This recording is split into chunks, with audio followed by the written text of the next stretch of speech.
இன்றே டவுன்லோட் செய்து உங்கள் ஃபேவரட் ஷோக்களை என்ஜாய் பண்ணுங்க. தப்பு எங்க நடந்தாலும் அதை தட்டி கேட்க யாரையும் எதிர்பார்க்க கூடாது. கண்ணு முன்னாடி தப்பு நடக்கிறத பார்த்தா அதை நாம தான் போய் தட்டி கேட்கணும். நான் யோசிக்கிறேன். கழட்டுமா? கழட்டு. கையிலே நகையை கொடுத்துருமா, கழட்டி கொடு. ஏய் கழட்டு. அதான். ஏய் சின்ன பாப்பா, நான் பாக்குறேன். காதுல போட்டுக்க கம்மல கழட்டு. கழட்ட சொன்னா முறைக்கிற. அம்மா. ஐயோ. ரித்திகா என்னாச்சு? ஐயோ சும்மா என்ன குழந்தை அடிச்சு. நல்லா போடா வேணா. வேணா. ஐயோ. விட்டுற விட்டுற. என்னாச்சு? என்னாச்சுன்னு கேக்குறீங்களா? எல்லாம் இவளாலதான். ஐயோ சும்மா இருந்திருந்தானா இதெல்லாம் நடந்திருக்குமா? ஐயோ ரத்தத்தை பாருங்க. ஐயோ டிரைவர் ரத்தம் வழியுது. நிறுத்துங்க. ஐயோ நிறுத்துங்க. ஆஸ்பத்திரி கூட்டிட்டு போகணும்.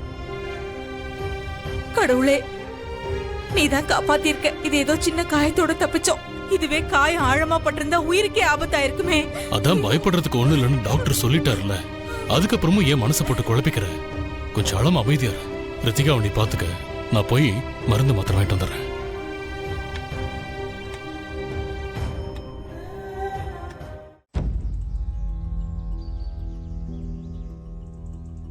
ஏமா இங்க குழந்தைங்க வார்டு. உள்ள 3வது வார்டுக்கு போங்க. தேவராஜ், ரித்திகா எப்படிடா இருக்கா? பயப்படுறதுக்கு ஒண்ணும் இல்லையே? ஆமாமா, பயப்படுற அளவுக்கு ஒண்ணும் இல்லம்மா. சின்ன காயம்தான், ஒன்னும் பிரச்சனை இல்லைன்னு டாக்டர் சொல்லிட்டாரு. ஊசி போட்டிருக்காங்க, தூங்கிட்டு இருக்கா. கொஞ்ச நேரத்துல வீட்டுக்கு கூட்டிட்டு போலான்னு டாக்டர் சொல்லிருக்காங்க. அப்படியா? அப்பா, ரித்திகாக்கு ரொம்ப வலிச்சிருக்கும்ல?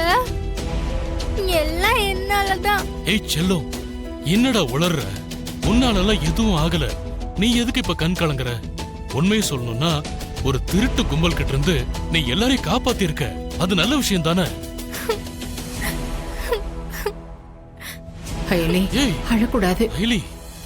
என்னடா ஏன் அழற? அதான் அப்பா சொல்றேன்ல, ரித்திகாக்கு ஒண்ணும் இல்ல, குணமாயிட்டான்னு. டாக்டர் தான் வீட்டுக்கு கூட்டிட்டு போலான்னு சொல்லிட்டாங்கல்ல. நீ வேணா பாரு, நாளையில இருந்து ரித்திகா வழக்கம் போல நம்ம வீட்டுல இருப்பா. சரியா?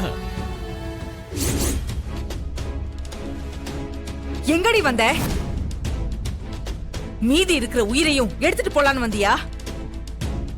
ஹே ஜமுனா, என்ன பேசுற நீ? ஒரு குழந்தைகிட்ட என்ன பேசணும்னு உனக்கு தெரியாதா? அவ என்ன வேணும்னா பண்ணா?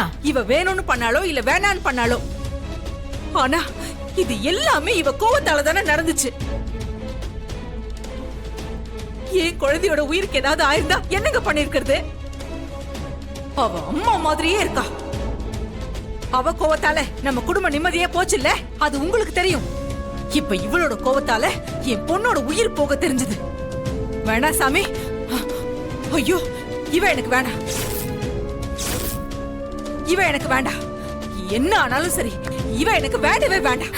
நீங்களும் ரித்திகாவும் இல்லாம என்னால இருக்கவே முடியாது. ப்ளீஸ் சித்தி.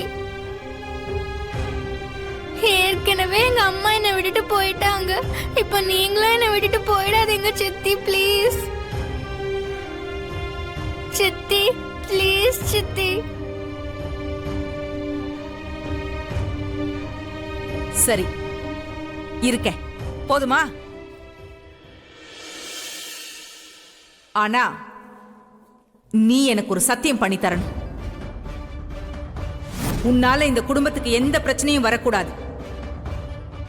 எக்காரணத்தை கொண்டும் என் பேச்ச மீற மாட்டேன்னு எனக்கு சத்தியம் பண்ணி கொடு.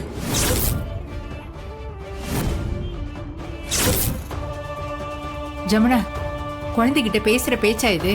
உனக்கு என்ன பைத்தியம் கீத்தியம் பிடிச்சிருச்சா? எல்லாத்துக்கும் மேல உன் சொந்த அக்கா பொண்ணுடி இவ. ஏய், அங்க என்ன பார்வை? சத்தியம் பண்றியா இல்ல நான் ரித்திகாவை தூக்கிக்கிட்டு இங்க இருந்து கிளம்பட்டுமா? என்னால இந்த குடும்பத்துக்கு எந்த பிரச்சனையும் வராது சித்தி. எக்காரணத்துக்கு கொண்டும் உங்க பேச்ச மீற மாட்டேன்னு சத்தியம் பண்றேன் சித்தி.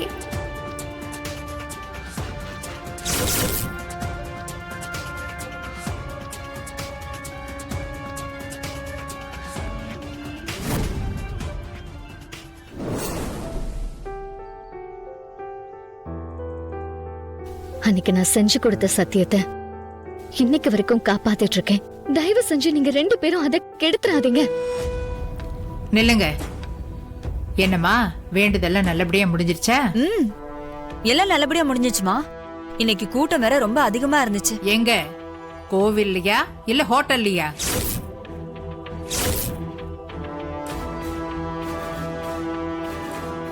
ஏண்டி இப்படி பச்சையா போய் சொல்லிட்டு அலையறீங்க? ஏண்டா டேய், நீ கூட இவ்வளவு உன் பொண்ணா நினைக்கல? ஏன் ஜமுனா, அர்ச்சனாவை நீ அக்காவா பார்க்க மாட்டேன்னு தெரியும், அயலையும் மகளா பார்க்க மாட்டேன்னு தெரியும். ஆனா அவளை ஒரு மனுஷியா கூட பார்க்க தோணலல்ல? உங்கள ஒருத்தருக்கு கூட உறுத்தலையா? மூத்தவ ஒருத்தி கல்யாண வயசுல இருக்காளே, அவளை விட்டுட்டு சின்னவளுக்கு கல்யாணம் பண்றமேன்னு ஒருத்தருக்கும் மனசாட்சி கேள்வி கேட்கலையா? அது எப்படி உறுத்தும் சம்பத்? உறுத்தி இருந்தா எங்கிட்ட கோயிலுக்கு போறேன்னு போய் சொல்லிட்டு போயிருப்பாங்களா? ஆமா, போய் சொன்னோம். இப்ப என்ன அதுக்கு? சும்மா மூத்தவருக்கான்னா அவளை பத்தி என்ன சொல்றீங்க? அர்ச்சனா யாரு, அவ வரலாறு என்னன்னு தெரிஞ்சா நம்ம வீட்ல யாராவது சம்பந்தம் பேச வருவாங்களா? இவளுக்கு கல்யாணம் நடக்காம உன் பொண்ணுக்கு கல்யாணம் நடக்காது, நடக்கவும் நான் விட மாட்டேன்.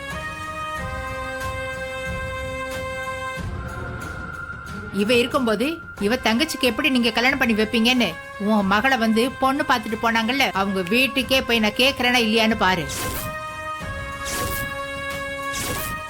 பாட்டி, நீ என்ன பேசிட்டு இருக்க?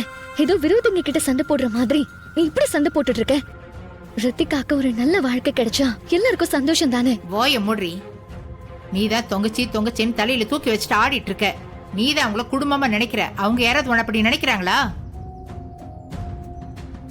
ஏன், உங்க அப்பனே கூட நம்ம கிட்ட பொய் சொல்லிட்டு தானே போயிட்டு வந்திருக்கா.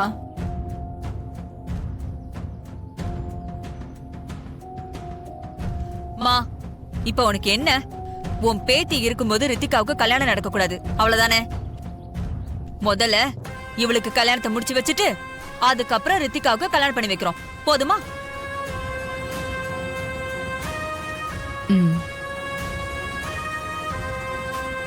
எங்களுக்கும் இவ தொல்லைய ஒளிச்சு கட்டின மாதிரி இருக்கும். செல்லம்மா, நீ சொன்னதும் சரிதாம்மா.